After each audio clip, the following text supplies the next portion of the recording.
আলহামদুলিল্লাহ আমার কাজটা কমপ্লিট হলো। তো রানিং প্রেশার আছে হচ্ছে 2। আমার এই মিটারের কাঁটাটা একটু উপরে।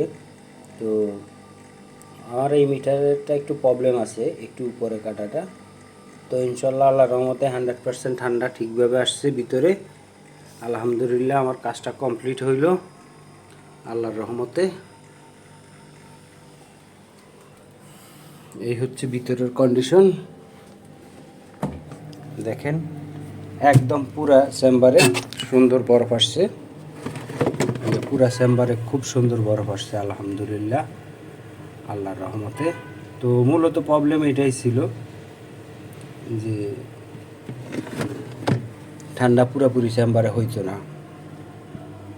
তো এসি, ফ্রিজ, মাইক্রোওভেন, ওয়াশিং মেশিনের যে কোনো সমস্যার জন্য ইনশাল্লাহ যোগাযোগ করতে পারেন। আশা করি আল্লাহর রহমতে ভালো সমাধান পাবেন।